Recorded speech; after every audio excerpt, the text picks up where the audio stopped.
Hello friends, আমি এখন ভবানী পাঠক কালী মন্দিরে এসেছি। সামনে কালী মন্দিরটা পড়ে, তাই কালী মন্দিরে ঘুরতে চলে এলাম।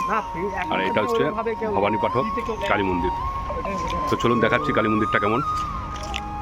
আর এটার মধ্যে অনেক ঐতিহাসিক কাহিনী আছে, তো সেই কাহিনীটা আপনাদেরকে আমি যতটা পারি ডিটেলসে জানাচ্ছি। এই যে আমাদের ভবানী পাঠকের এই যে মন্দিরটা, এই যে এটা ভবানী পাঠকের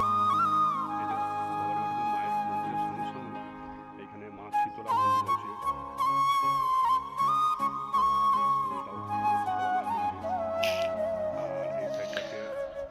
পশ্চিম বর্ধমানের দুর্গাপুরের অম্বুজা কলোনিতে অবস্থিত এই মন্দির ভবানী মাতার মন্দির নামেই পরিচিত। এই মন্দিরে প্রতিষ্ঠিত দেবী কালী ভারত মাতা রূপে পূজিত হয়ে আসছেন দীর্ঘ সময় থেকে।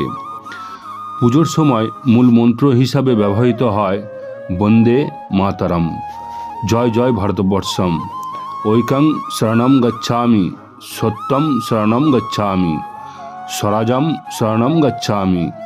এই মন্ত্র একদম ব্যতিক্রমী। এমনকি মন্দির খোলা এবং বন্ধের সময় ঠিক এই মন্ত্রই জপ করা হয়।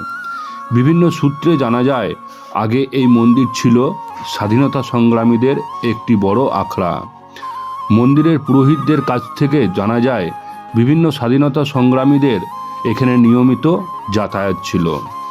মন্দিরের পরিবেশ নির্জন হওয়ায় অনেক সময় অনেক স্বাধীনতা সংগ্রামী এই মন্দিরে এসে আশ্রয় নিতেন। এমনকি ব্রিটিশ সৈন্যদের পরাস্ত করার জন্য বিভিন্ন প্ল্যানের নকশা এখানে বসেই তৈরি করা হতো।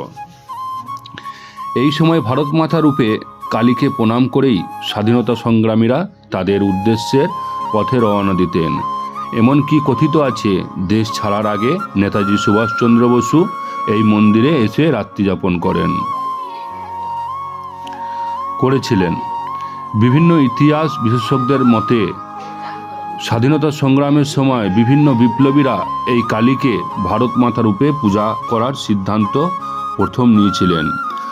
সংগ্রামীরা মনে করতেন দেবী কালী যা ভারত মাতা রূপে পূজিত হন, সেই দেবী সব সময় সংগ্রামীদের রক্ষা করবেন, সঙ্গে দেশবাসীকেও মাতৃরূপে রক্ষা করবেন।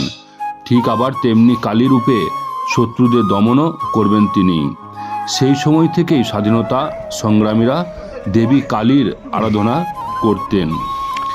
ইতিহাসবিদদের মতে এই মন্দিরের দেবী মূর্তির পিছনে একটি অখণ্ড ভারতবর্ষের মানচিত্র ছিল, যে মানচিত্র বর্তমানে আর নেই। কিন্তু বিপ্লবীরা যেভাবে দেবীকে পুজো করে এসেছেন, এখনও সেই রীতি মেনেই পুজো করা হয় এই কালীকে। এমনকি দেবীর বেদিতে এখনো পর্যন্ত বন্দে মাতরম লেখা আছে। মন্দিরে প্রবেশ করলেই দেখা যায় ভারত মাতার জপ মন্ত্র।